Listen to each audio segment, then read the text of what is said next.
Баткенден азыр арка айылында жүрөмүн. Бир жумадан кийин күйөөм келсе уже эчтеке жок да, күл. Эч нерсе калган эмес. Роботуда бар экен протокол. Аялым ишана барганда мен роботага кирип, немени ал десем алып келди. Делода жазылып турат. Бирок ошону төлөп бере элек да. Өкмөт бул жерде эч ким нерсе берген эмес, биз өзүбүз жаныбыздан өзүбүз алдык да. Ошол өкмөт болгону 300 миң эле пул берген. Калгандарды биз баарын нөлдөн баштап сатып отурабыз. Ойларыбызды төлөп бербеди биздикин. Бир да ойду төлөгөн жок. Жок, төлөгөн жок. Анычы? Не дешип атат эми, төлөп беребиз деп атабы же төлөбөйбүз? Ону айтып эле жатабыз, али ун чыга элек. Дага шүгүр Кыргыз элинде ушунчалык ынтымактуу экен. Рахмат айтабыз да. Кыргыз эли ушунчалык берешен эле экен. Башыңа бир иш түшкөндө билет экенсиң. Элиң кандай экен. Көпчүлүк ушундай да көпчүлүк да көпчүлүк. Жашыңыз жетилген сайын тишиңиз кетилет. А кетилген тишти дароо калыбына келтирбесеңиз, эрте картаясыз. Ошондуктан Орусияда эмгектенген боордошторго Ваш стоматолог клиникасын сунуштайбыз. Ваш стоматолог клиникасында сизди мыкты адистер дарылайт, сапаттуу тейлешет, сылык мамиле кылышат. Иштин сапатына кепилдик берилет. Дареги Москва шаары, бульвар Рокоссовский метросу, Открытое шоссе көчөсү 14. Байланыш телефондору +7 926 353 32 96, +7 917 584 82 04. Унутпаңыздар, тиши тегиздин иши тегиз. Саламатсыздарбы? Мен бүгүн Баткенден азыр арка айылында жүрөмүн. Арка достук деген айылдары, булар туташ жайгашкан. Кыргызстандын бул акыркы айылы. Мындан нары тетиги мынау көл турат, чоң суу сактагыч. Бул ушул Тажик тарапка караштуу көл. Бул жагы алдыбызда Баткен тарап. Анан бул жагы ушул Тажикстан. Кайсы бир буюмду, техниканы же кийимди ар кимден сураштырып, издеп, Кытайдан алдыруунун жолун таппай жүргөндөрдүн көңүлүн бурабыз. Кыргызстанда Булут Карго аттуу компания ачылды. Булут Карго кадимки байпактан тартып, килтейген станокторго чейин Кытайдан таап, так корооңузга дейре 15 күн ичинде алып келип берүүгө даяр. Кытайдагы товарды Кыргызстанга алып келүү акысы көлөмүнө жараша $1,5 $4 чейин. Мындан сырткары Түштүк Корея же Кытайдан өзүңүз тандаган автоунааларды да ташып келе алат. Акчаңызга алданбайсыз. А товардын коопсуздугун Булут Карго өз кепилдигине алат. Былтыркы ушул 2022 жылдагы окуяда мына жердеги ушул катар-катар ушул көчөлөрдүн көпчүлүгү ушинтип катары менен үйлөр бомбаланган, тонолгон, өрттөлгөн. Азыр эми ошолордун ушул арка айылындагылары кандай, кайра калыбына келтирүү иштери кандай болду? Жыйынтыгы кандай, элдин ою кандай, эл кандай кабыл алып атат ушул жардамдарды, кандай баалап атат? Ушу элдин өзүнөн сурайлы деп келип отурам. Эми окуяны көрсөтүп бергенбиз. Эми жыйынтыгын көрсөтүп берели. Ошон үчүн азыр мына үйгө кирели. Былтыр эсиңиздерде барбы? Ушул жерде кудум ушул үйдү тартканбыз. Ал кезде ушул үй өрттөнүп, бул жер ушул күлгө буланып жаткан маал эле. Анан Элмира деген келин жолуккан ушул жерден. Анан ошол келинге биз кайрадан келдик. Анан азыр үй бүтүптүр. Кандай, жакшысызбы? Саламатсыздарбы? Үйүңүздү бүтүрүп алыпсыз. Кулук болсун деңиз. Рахмат, жакшылыктар болсун. Кыргыз элим бар экен. Өкмөтүбүз бар экен, жакшынакылуу үйлөрүбүздү бүтүрүп берди. Кудайга шүгүр. Азыр кандай? Үйүңүздү бир көрүп чыкпайлыбы? Майлы жүрүңүздөр. Мен эми жанагы бүт эме ошо Баткен боюнча үйлөрдүн баардыгын көрүп чыгайын деп атам да. Анан ар кимисиники ар түрдүү бүтүптүр. Анан ар кимисинде шарт ар түрдүү экен. Биз эми дагы эле келериңиздер баардык жол жакшына эле бүттү, бирок паластарымдагы эле барып. Эми мурдагыдай болуп дагы ошондой окуя кайталанып калабы деген бизге али болбойт деген эч ким кепилдик берген жок го. Ошон үчүн антип алган паластарыбызды дагы азыр көрөсүздөр түрүп эле коюп койгонбуз. Салбай отурасыздар. Же жок, алган жокмун шээрде эле энди. Билбесем салсамбы дейм, анан дагы эме кылып ошонтип эле турабыз. Так, мына жакта эмне бул? Кладовка бар экен. Мындай кичинекей. Жакшы экен. Бул жагы конок үйүңүздөр, а? Бул зал экен, чоң зал. Бүтүрүп алыпсыздар. Үй мынау эмеси мына паровой эмелери, батареялары кандай сизде? Текшерип көрдүңүздөрбү? Бул батареялар бүткөндө уже күн жылып калган мезгил эле да. Бирок баары мында от жагып көрдүңүздөрбү? От жагып көрдүк, жакшы эле эме болуп аткан. Жакшы экен. Жакшы эле бүтүп. Плинтустар, мынау потолочный плинтустар коюлуп аптыр ичимисине. Жок, мындайлар өзүнө. Проектте жок, бар нерсесин баарын кылдык деп кеттилер. Кирерин? Бул жак кухня окшойт, а? Бул жак кухня бар. Мыналарны өкмөт кылып бердиби же өзүңүздөр кылдыңыздарбы? Бардыр, буларды ham өзүбүз. Буларды өзүңүздөр кылдыңыздар. Буларды өзүңүздөр кылдыңыздар. Бардыр, булар өзүбүз кылдык. Баягы 300 миңден акча беришти, а? 300 миңден акчаны алдык. Дагы шүгүр 300 миңден акчабызды алдык. Үйдү куруп берди, бардыгын ошол эмеде проектте кандай болсо ошондой кылып куруп бардыгын күлүштөрүн тапшырып кетти. Анан берки келтирилген зыян боюнча толтуруп кетишкен эле го, ошолоруңуздар эмне болду? Ошолорубузда Койлорду айтып аттыңыз. портерибиз эме болгон эле. Портерибиз менен 11 уюбуз жоголду дедик элек. Портерибиздин акчасын берди, 550 миңге алган элек, 550 миң берди. Onun ордуга кайра портер алдык. Анан 11 уюбузду бул жерде ошол учурда биз дагы стрессте болгонбуз. Анан ар кандай эмелер келип жазганда, милициялар, тергөөчүлөр дагы ар жактан келген, бирөө эме болуп, ошондо кээ бир кагазга жазылып, кээ бир кагазга жазылбай калган үчүн уйларыбызды төлөп бербеди биздикин. Бир да уйду төлөгөн жок. Жок, төлөгөн жок. Онучу Не дешип атат эми, төлөп беребиз деп атабы же төлөбөйбүз деп? Onu айтып эле жатабыз, али унчук элек. 11 уйду ошондо дагы айттык элек го, биз ушинтип балдарыбыз бой жетип калган, эме кылып жыйынып жүрөбүз деп айткан элек. Сиздин өткөн интервьюңузда дагы азыр дагы эме кылдык, ошол жазылбай калыптыр да кагазгачы. Анан кагазда жок нерсени биз төлөбөйбүз деди. А бирок районго текшерип барганыбызда баягы ветеринарияда бар экен. Биздин баягы кулакка салган эмеси бар го. Биркалар. Ошондо дагы номерлери менен бар дагы, ошонун номеринин тушунда, жоголгонунун тушунда жоголду деген жазуу турат. Ошону бер жака акимиятка алып келсем дагы нанбай койду, жок, бул эме болбойт дейт. Далил болбой экен. Далил болбойт. Себеби бул деген мына Кошуналар, айыл башчылар, анан кийин баягы жок, кошуналарым дагы тастыктады. Биздин көчөдө мана ушул үйдө паста бир коңушам, мына жерде бир аяшым бар, кошунам. Биз үчөөбүздүн тең малыбыз жазылбай калыптыр. Ошондогу бизге келген эмелер сал туура эмес иштеп калыптыр да бу жердечи. Ошондой болуптур. А бирок жанагы бизде өкмөт эмен бергенин жакшы көрөт го. Кыргызстанда быйыл ушунча ири мүйүздүү мал бар, ушунча жанагы жандык бар деп отчет кыла беришет го, ушунча жумуртка өндүрдүк депчи. Анан ошол статистикада деле сиздердин уйларыңыздар болсо керек эле. Бар экен, жок, эмеде компьютерде дагы бар экен, барып көрдүк. Анан эми ошону эмнеге төлөп бербейбиз дешип атат эми.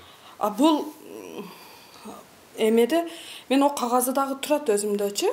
Бар деп алып келдим онучу, ушунча бар дегенини алып келдим. Анан баягы биз арыз жазганыбызда үйүм шунчанчы 16 сентябрда тажик агрессиясы тарабынан өрттөлдү деп жазганбыз.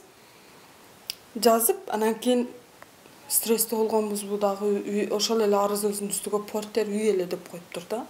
Карандаш менен эле жазылыптыр. Уй деген жазуу жок экен, ошон үчүн төлөбөйбүз деп койду. Анан сиздер эмне кылайын деп атасыздар эми? Сотко берейин дейсиздер же эмне кылайын дейсиздер? Каяка барам мен билбейм, ол өкмөткө, акимиятка бара бердим ыйлактап. Канча жолу бардым. Мен ошол ноябрдан баштап өкмөтүбүзгө бардым, өзүбүздүн өкмөткө жазылбай калыптыр деп, эмеге бардым, акимиятка бардым. Болбойт окшойт, азыр унчукпай эле койдум энди. Макул деп эми чечтиңизби же кандай? Жок, энди билбесем, айтып койсом, акимият айтты, экинчи этабында мына каралганда кошулуп калса, кошулуп калат деди. Дагы бир этабы бар бекен. Дагы эмеге бул жазы бүткөндөн кийин 10 мартка чейин бул элдер ошондо качып кеткен го. Анан качып кеткенде кебирлери жазылган эмес, малдары, үйлөрү жазылбай калган го.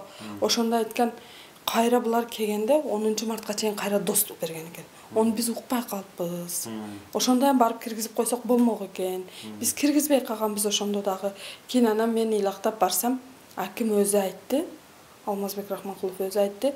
10 мартка чейин доступ берилди эле. Эмнеге ошондо киргизбедиңер деди. Уккан жокмун дедим. Эмне азыр эми жабылып калып, ал эмне шарият бекен өзгөртпөй тургандай. Билбейм, анан десек азыр айтты, Талибага бул айылда бир эле биз эмес, айтам го коңшуларымдыкы дагы жазылбай калган деп. Ошолор дагы бардыгыбыз эме кылып арыз жазып өкмөтүбүзгө бергенбиз, жогорку кеңешке жөнөттүк деген, ошонун жообун билбесек эми качан келет. Не болот? Негизинен бирок азыр мисалы 10 баллдык эме кылалы. Сиздердин ошо малдагы кандай десем, сиздердин азыркы талабыңыздарды 10 балл менен эсептейли. Өкмөт ошону канча балга канааттандырды десе болот?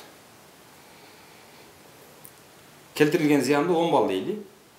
Анан канааттандыруусун ошо канча балга канааттандырды? 7 балга, 5 балга, 3 балга? Жок, Кудайга шүгүр эле деймин. Шол күндөгү күнүмдү ойлоймун дагы эч нерсеси жок калганбыз ошол учурда. Шу көмөкөз эми кантип жашайбыз, балдарды кантип окутабыз деген эле ой болгондо, мынантип үйдү куруп берет, анан мынантип портерлердин акчасыны берет, 300 000 акча берет деп ойлогон дагы эмесмин да. Же билбейм эле унтуп эч мындай өкмөттөн мындай жардам алган эмесмин да буга чейин. Анан ушинтип берип атканыга шүгүр эле деп отурам дагы, эми сыйларыбызды ham берсе керек да, ушулардын катарында деп эле отурам. Эгер сыйларыңызды бербесе, канча 9 балл коесуз. Сыйларыңызды берсе 10 балл коесуз, ушундай. Шүгүр эй, шунчалык. Бирок 10 уйдун акчасы эми 10 уйду эми азырактан, арзаныраактан эсептесеңиз, азыр 50-60 болсо керек, жок дегенде. 60 000ден болгондо деле 600-700 000 акча болот экен да, туурабы, жок дегенде. Урматтуу өкмөт, сиздер азыр Элмир эжеден дагы жок эле дегенде бир 600 000 сом же 700 000 сом карызыңыздар бар экен. Так, бул эженин стрессин, эженин баягы нервин, ошо малдагы баягы ыйлап аткан көз жашын эсептебегенде. Ошондой болду. Жактап көрүп чыксак, биздин эмелерибизгечи бир роса көптөр стресс алды, Мисалы үчүн стресс азыр мен дагы алдым. Мен ошол өзүм эме класстар иштен бошободук. Эч кандай мындай эмелерге барбадык да. Балдарыбыз дагы лагерь, санатория дегендергечи. Ошого кичине эме болсо жакшы болот эле. Балдар жок дегенде балдарыбыз барып лагерлерде эс алып жүрүп келсе. Эже, сиз илгерки лагерь калды дейсизби? Лагерлериңиз брошенный болуп жатат, а үйүңүз андан жакшы өзү. Жок, балдар кичине барса эме да. Ошону дагы көздөбү. Бизде пансионаттарды көрдүңүз го кече мечиктештирип алган. А берки мечиктештирилбей калган жагы куурай басып жөнүндө. Ал жер мындай кандай десем эми бир жунгли болуп жатат да.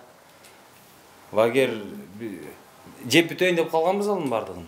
Баткенде лагерь барбы жокпу билбейм. Ошто жалгыз бир пансионат болсо ошонун дагы кыйласын жеп койгонбуз. Желинбей калган жери каралбай калган. Сизде дагы барбы, ана часный да бар, бир бар.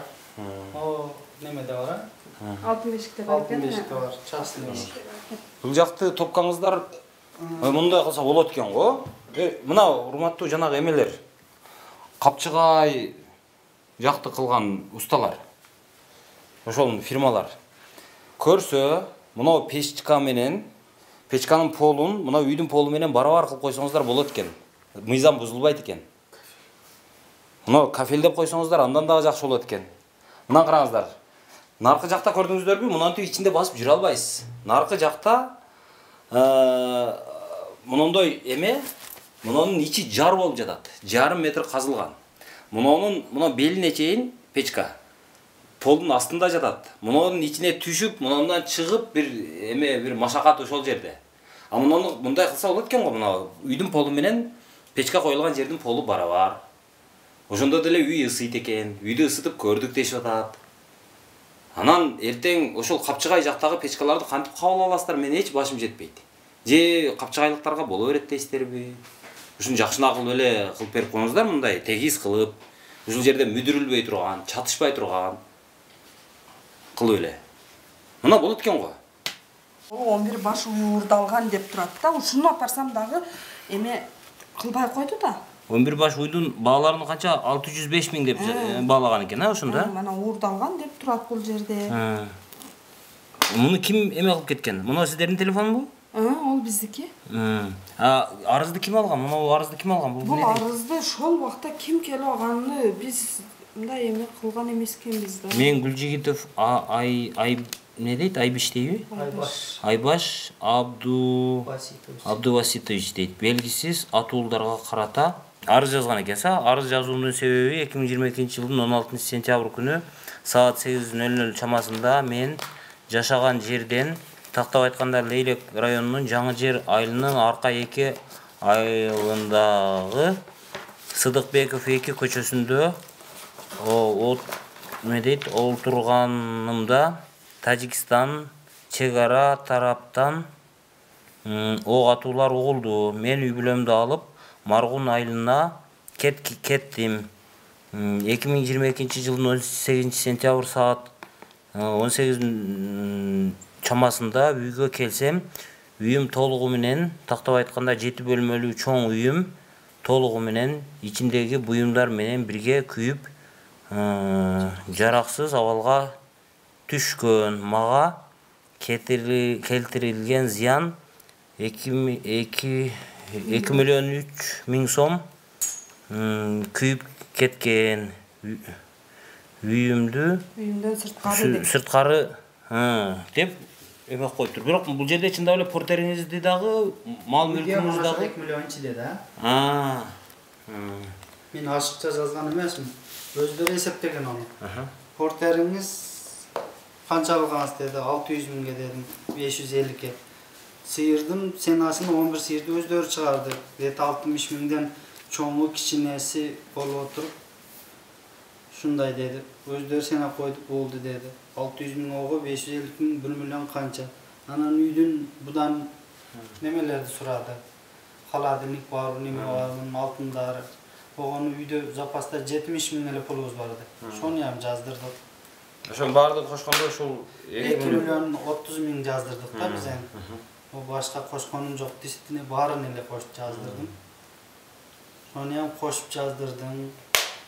Кошуп жаздырганда ол компьютерде турат го сыйыр, мен кошуп биркасы менен түсүгө чейин жазылып турат ветеринария. Муну ветеринария келип жазган экен да, Кырсака.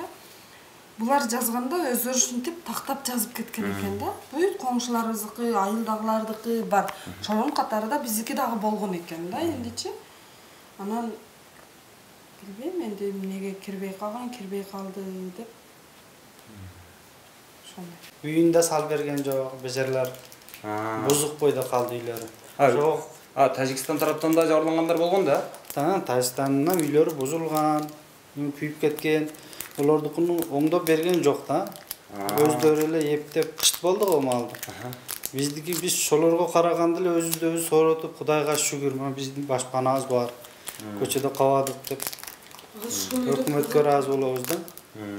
То есть тажик бийлиги өздөрүнүн букараларынын жабырлангандарына мындай үйлөрүн кайра калыбына келтирүү жөнүндө ойлонгон жок деген. Ойлонгон жок олар. Олар мындай сүрүп эле тазалап берди. Сыртка алып чыгып.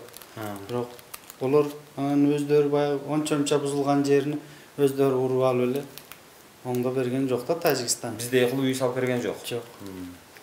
Сога эми эле өкмөт өзгө ыраазы болуп, анан неме болуп кала берет экенсиң да. Хотя биздин кызыкчылыгыбыз бар экен деп. Көңүл четте калбадыктан, эмне болсо өкмөттүн немесинде калбастан жакшылык кылып берди. Эгер бул үйдү куруп бербегенде биз азыр Москвада канча жыл жүргөн болсок, дагы ошончо өмүрүбүздүн жарымын дагы өткөрүшүбүз керек болуп калат эле да. Ал убактагы балдарыбыз кичине болгон, азыр эми балдарыбыз чоңоюп, билбейм кантип үй курат элек. Ошого салыштырмалуу Кудайга шүгүр, бийликке рахмат деп эле отуруп калдык. Берки студентиңиздер эмне болду? Экөөм студент. Азыр окутушабы, жакшы элеби? Тырышып окутуп таздашты. Макул болуптур анда, жакшы. Майли, сиздерден Тиш болуңуздар, үйүңүздөр ушул куттуу болсун, жакшылыктар болсун үйүңүздөрдө. Анан ошондо келип сиз тартып кеткенден кийин роса көп адамдар эме кылды магачы. Бизге далда болду да. Роса көп адамдар угуп, сиздин эмеңиздин аркасынан көп адамдар чалып жардам берди. Жалбаттык Чолпон деген эже бар экен. Биринчилерден болуп ошолор чалып бизге келгиле Жалбатка жашаганга деп, анан жок бара албайбыз, биздин шартыбыз туура келбейт деп эме кылсак өздөрү акчалай жардам берип, көпчүлүгү эме кылды. Кудайга шүгүр, кыргыз элинде ушунчалык ынтымактуу экен. Рахмат айтабыз да. Кыргыз эли ушунчалык берешен экен. Башыңа бир иш түшкөндө билет экенсиң. Элиңдин кандай экенин. көпчүлүк ушундай да көпчүлүк да көпчүлүк. Сиз Макул эми, жакшы калыңыздар эми. чай ичиңиздер? Чай дейм анан. Жакшы тойлордо башкаларда келебиз буйрса. Макул. Эже үйүңүздөр кулукпасын. Рахмат. Көңүлүңүз ачык экен, ошоңуз эле кыйлабызчы. Былтыр бирок кыйлабасаңыздар керек эле. Бирок былтыр кичине неме болдук да, өзүбүз. Дыхат болуп. Оорубай сыркап элеби? Жок, Кудайга шүгүр жакшыбыз. Сибир катар Эми бир жол бардыгыбыз неме болдук, стресске түшүп. Ооруп. Азыр Кудайга шүгүр бардыгыбыз жакшы. Үйгө кирип алдык. үйүңүздөр кандай болуптур? Үйүбүз жакшы бардыгы. Условиясы бар. Мына үйүңүздөр эмне кыласыздар эми? Энди тынчтык болсо мындан ары кичине секин иштеп, дагы бүтүрүп алабыз да. Мындагы баягы күйгөн буюм таймыңыздар эми ушунун ичинде күйүп тоңолуп жок болду эми, Ошол бир жумадан кийин күйөөм кеселе уже эчтеке жок да. Күл. Эч нерсе калган эмес. Азыр бул жакта эмне буюмуңуздар бар эми? Бул жакта эми биз бардыгын ошо жаңыдан сатып алып турабыз да. Нелерди алдыңыздар? Ошо жашоого шартка эмне керек болсо, тиричиликке эмне керек болсо алдык да бар. Көрсөтүп чыкпайсызбы? Мейли азыр. Бул жаңыздар кладовка, а? Бул тухошка неме. Ошол бойдон эле калтырдыңыздарбы? Жок, бул дагы неме болот. Бул жака. Бул гостиный. Бул жака шкафтарды жакында заказ бергенбиз келет. Заказ берип койдуңуздарбы уже? Акчасын сиздерге төлөп беришкенби? Жок. Жок, мына келген шерттер боюнча. Алдың үйгө киргенде 100 000 берген. 100 000 үйгө киргенде берди. Үйгө качан кирдиңиздер? Марттын канчаларда? 13-үдө киргенбиз. Ага чейин дагы 200 000ден берди дейби алчы? Ондан алдың берген 200 000 башыда.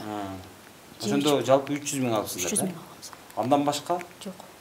Сиздердин мал эч нерсе тоңолгон эмес? Жок, бизде мал жок. Азыр да мал жок. Азыр да мал жок.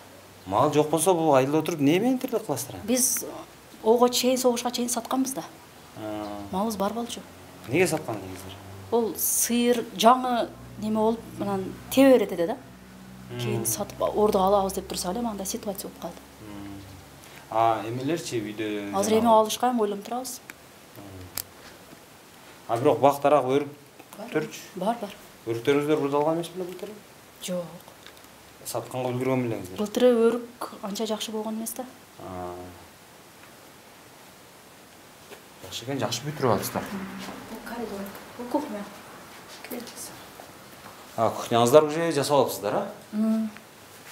Азыр моңорду өкмөт бергени кайсыл ушунун ичинен? Өкмөт бул жерде эч нерсе берген эмес. Биз өзүбүз жаныбыздан өзүбүз алдык да. Ошол өкмөт болгону 300 000 эле пул берген. Калгандарды биз баарын нөлдөн баштап сатып отурабыз. 300 000 эмнеге иштеттиңиздер эми? 200 000 үйгө киргенге чейин жеп ичип турасыңар деген эди. Ошого чейин жашап, жеп ичип жүргөнбүз. Эми үйгө киргенден кийин 100 000 берген, ол 100 000ге холодильник алдык. Дагы автомат алдык.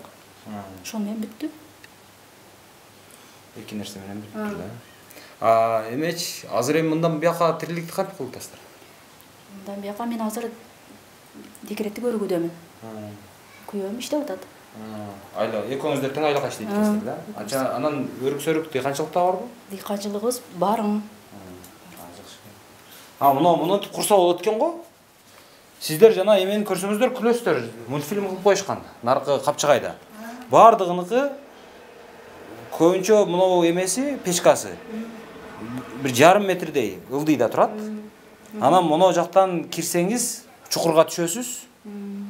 Анан кайра чыгасыз, ушундай. Кээ бириники эшигинин о киргенде астанасында. Наркы арка жактан кире турган кылып коюштур алар. Ушундай. Бирок ол жака караганда биз жактын немелери жакшы эле окшойт го. Усталарыңар түзүгүрөөк болгон окшойт. Өзүбүздөн усталар. Болот экен го ушундай кылса. Наркы жакта мындай бир башка жерлер менен ойлонгон усталар окшойт. Кызыктай кылып салып коюптур. Отопление текшерип көрдүңүздөрбү? Жакшы эле экен. Жакшы иштеп турат. Ошо биринчи келгенде иштетип жүрдүк. Жакшы эле экен? Жакшы. Муновуздар көп жебейби экен? Жок, жакшы. Түтөбөйбү экен? Жок, түтөбөйт. Жакшы экен да. Кечке чыккан. Болот экен го мындай кылса. Кээ бирлер пластмастан кылган го. Ооба, пластмастан кылыптыр. Анан эмеси жанагы муновусу астында, жердин астында экен. Бир кызыктай кылып коюштур. Бир баягыда, мисалы бир көмүр салайын десең, аны эңкейип саласың, аркы жактан алып келесиң, анан күлүн алыш үчүн бир чукурдан ушу күн сайын бир чукурду казып аткандай болосуң да. Ушундай. Бул жак кладовкага холодильник коюп койдуңуздарбы? Бул жака койсок тар болуп калат экен да. Ошон үчүн жака койдум. Жак ваннаңыздар деле жакшы эле болуптур, а? Мына күз күнү Өзүбүз коебуз. неге күзгүсүн коюп бербейт турушулар? Эч кандай көзгө болгон эмес бетте. Бул жерде только эле Раковина менен душ болгон. Ванна коюлуп берилген. Калганы туалет коюлган аяка. Туалеттин немеси, унитазы. Калгандарын өзүбүз койдук. Иштейт экен бул? Иштейт. Так, булар дагы чала кылыптыр, а? Үстүндөгү плинтустарды кылбаптыр муну дагы. Шайт калган. Наркын скотч менен чаптап коюптар, ал эмне түшүп кетеби экен ал? Ол жакшы катып. Ол мына жактан эме кылсаңыз иштейби, иштебейби? Жок, ошол өчүп турганбыз азыр. Башкарттан эмне кылабыз деп. Иштеп турат эле башыда. Ошол мундагы бул жактын кафели, башка экен да. Өзүбүз турабыз. Кыйла өзүнө келтирип алыпсыздар, анан шыбактары деле кыйла эмеректей, тегизиректей экен башкаларга салыштырмалуу. Эми кимге кандай уста туура келсе, ошонун багы болуптур да. Ошондой. Бирок башыда туруш керек экен да. Мына эмне болгон булар? Бул эшик каттык сквозняк ачылып жабылып түшүп кетти да, немес. Анан узел көчүп түшүп калыптыр, а? Каттык жабылган. Жок, мындай болбош керек эле да. Бул детский, а? Детский. Мына эме кандай экен? Кровать. Жакшы эле. Жакшы эле, уктаса болобу? Жатса болобу? Макул. Мына эмелерди да өздөрү коюшкан да, эшиктерди. Өздөрү тандап келип коюшканбы? Усталар өздөрү койгон. Сиздердики кыйла жакшы экен. Кебирлериники өтө эле чатак. Мына окшогон плинтустары шалактап, аралары ачык, ушундайлар да бар экен. Эми ал кебир устадан да болгон окшойт. Мунаны мисалы туура эмес коюптур. Ошого окшогондорду эптей албагандар дагы бар экен да. Мисалы ошого окшогондорду баары жакшы кылбап. Эми башта турган мисалы мына. Мынаны баягы кандай көрүк деген ушул. Ак болот. Мына анан өтө катуу болот. Жесеңиз бул жөн мындай майышпайт. Кырс деп укаланып түшөт. Ушуну кандек деп коюшат. Жаңгактай катуу болот бул. Али толук кургай эле экен. Ошон үчүн кичине кебирлери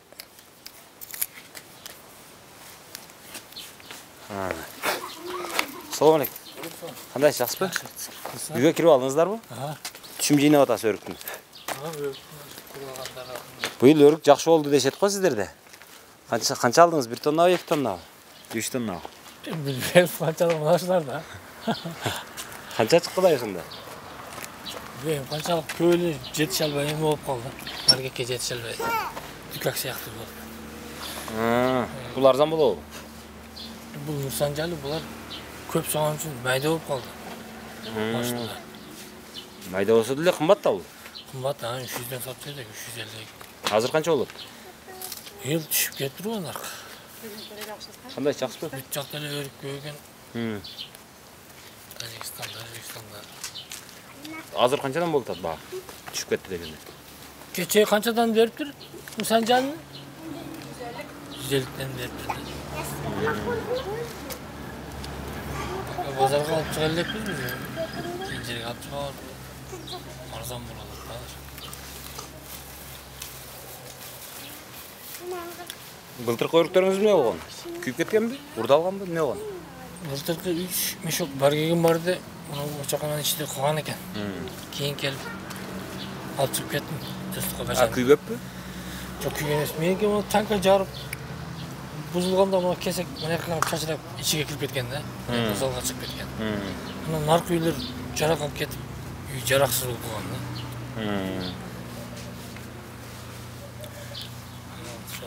Үйүңүз салынып бүтүптүр, эң жакшысы.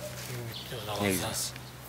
Кандай салынды? Эмеси жакшы элеби ичи, шарттары? Жакшы шарттар, Кебиркилердин баягы устасы начарбы, кебиркилеринде баягы печка бар го, аркасында топкаңыздар. Мына танги жакты карап келдим, 1,5 метр ылдыйда жатат. Сиздердики түзүк экен. Анан мына жолго да оңураак кылып салыптыр мындай, тетир каратпай. Сиздердики кыйла жакшы болуптур. Мен печка чукурлукта турабы? Ооба. Жогору. Тангиде. Көбүн күн көрдүм ошондой. Ошо 10 үй бөлөк окшойт фирмасы. Ак бекен краскасы. Ооба. Hiç баргам жок, ошондой айтты. Бөлмөлөр эм кичинерээк, айнектер эм кичинерээк дейби. Билбейм. Айрым бар окшойт. Биздики жакшы. Сиздер уже кайра орночо калып алыпсыздар, жакшына. Мебель себел коюп алыпсыздар. Мурундан бар эле. Просто баягы То есть сиздики толук күйбөй калганбы? Ошолорду алып чыктыңызбы? меники сноска кирди. Баягы сындырып жиберген да, баягы кухонный не деп коет. Бар го. Кухонный стол бар го. Кухонный столду. Арасыга кагжал турган. Ошону сүрүп берген да. Сүрүп кыш айтып сындырган. Аристонду пачагын чыгарган. Анан холодильник булбуштоо үчүн холодильник калып кеткен. Эшигиден мынаяка сүрүнүп чыккан да кесек. Танка атканды не кылган. Яктан мына эшикти түтүп тастаган да, атып чыгып келген. Анан тонап кеткен да, чачып. Керектүү буюмдарды алып кеткен. Үйдүн сапатыга, башкасыга эмеңиз жакшы элеби? Оюңуз? Жакшы, өкмөт. Бурдалган буюмдарды, эмелерин компенсацияны төлөп бердиби? Эки yerimdi төлөп бербей атат ошол. Немеге кирбей калган дейт. Мен мына жерде жазып бергендим да, ошол күнү. Окуя болгон күнү эртеси эле эмеден келген темчестер. 10 койду төлөп берди. 150 миң.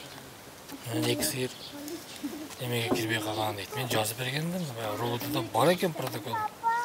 Аялым ишона барганда мен роботага кирип немени ал десем, алып келди. Делода жазылып турат. Бирок ошону төлөп бере элек да. Не дейт ада? Төлөйбүз дейби же жок дейби? Төлөбүз дейт, булар акимге жөнөтпөйт да. Мен айттым, мага жолук кыла дейт айыл өкмөт. Өкмөт өзү жок, билбейм, айтпайт окшойт да. Мен барып келдим. Ошо катындарды салабыз да деп. Катындарыңызды чууга сен неме кылабы? Сиздер кылсаңыздар камап коет сиздер. Бизди камап коет го. Айла жоктун иши да бул. Ушул жерде эле өрүктөрүңүзбү же башка эме? Үш бар талада. Канча жериңиз бар? Канча түп бар? 100 түп бар, акам экөөбүз бөлүп алганбыз. Эки катардан. Ошондо 50 түп. 50 түптөн жетти. Экөөбүз эки бөлүп. Нар жакта Аксарай деген жас бар го, ошонун бияк жагында. Ошо Аксарайга жакын да. Нече жылдан бери бойду мегеде жакшы болуптур. Талай. Мына ушула көрөт да. Мурсанжар. Мурсанжар эмне бул? Мурсанжар деген эмне бул? Өрүктүн сорту. Мурсанжар. Жакшы экен анда. Көп согон үчүн майда болуп. То есть баягы 200 миңден баштап берди, андан кийин 100 миңден кече үйгө кирерде дагы берди. Берди. Андан сырткары 150 канча дедиңиз? 150 миң ошо койлоруңузга берди. Азыр бирок 2 уюңуз төлөнүп элек. Төлөнбөй атат. Мен өкмөт төлөп беребиз деген же жөөчүгө да ким билет. Баштап жерде жазганда ошол жазылган да ошо эмчестерге. Үйүңүз бирок жакшы эле болуптур да, мурункусу эми көбөлөк менен салынган үй экен эле. Мунусу азыр кирпичтен болуп калды. Мунусу жакшы. Bir жагынан жакшы, bir жагынан жаман экен да. Макул анда, рахмат, тынч болуң. Азыр аркада мына Сыдыкбеков деген көчө экен. Былтыры сиздерге эсиңиздерде болсо көргөзүп бергенмин. Анан ошол үйлөрдүн, азыр күйгөн үйлөрдүн жанына көбүнчө булар күйгөн үйлөрдү бузбай эле, жанына эле салып бериптир. Мисалы, мына үйдүн алдына салыныптыр, мына үйдүн дагы жанына салыныптыр, наркы үйдүн дагы жанына салыныптыр. Кыскасы, мурда күйгөн үйлөр ошол бойдон эле турат, бирок жанына бош жерге анан жаңыдан үйлөр салыныптыр. Мына бул Капчыгайдагы, анан жанагы Көктеректеги үйлөргө салыштырмалуу. Бул аркадагы үйлөр, ушул көчө мындай турса, үй мындай капталынан туруптур. Капталынан жайгашып, мындай жайгашуусу бир аз жакшыраак болуптур да. Берки Капчыгайдагы үйлөрдү карасаңыздар, алар үйдүн арты каяк, алды каяк белгисиз болуп, мындай бир кызыктайраак генплан боюнча ушундай салынат деп ошентип салып коюшуптур, бирок ал көбүнө жага бербептир. Бул жакта кыйла мындай жагымдуураак экен. Үйгө мындай киргенде капталынан кирет экен. Азыр көргөзүп берем. Анан бул жерде азыр бирөөсүнүн баласы ооруп Бишкекке ошону дарылатканы кетти дейт. Бирөөсүнүн кызы Бишкекке абитуриент болгону. Ошол окууга киргизейин деп ал кетиптир дейт. Анан кебиргилери азыр наркы жакта бир келин бар экен. Мына жактагы эки үйдө азыр адам жашайбы, жашабайбы азыр көрөбүз. Башкача кылып салса деле болмок экен, эми макул эми ушинтип салыныптыр. Бийлик өзүнүн күчүн көргөзөйүн деп атат окшойт. Өзүм кылып берем, өзүм салып берем мына деп. Бирок буларга строй материалын эле алып берип, анан өзүңөр устаны өзүңөр таап, жалдап каалаганыңардай салып алгыла деп бир үйгө жетерлик, мисалы бир орточо өлчөмү бар да, мисалы 20 000 кирпич, 20 куб жыгач деген сыяктуу. Ошондой кылса деле эл өзү деле каалагандай салып алса керек эле. Андан сырткары баягы устанын акысын төлөп берип койсо, өздөрү каалагандай кылып, эртерээк, батыраак өздөрүнүн көңүлүндөй кылып бүтүрүп алса керек эле деп ойлойм да. Анан азыр эми булардыкы жалаң бийлик салып бергендер болуптур.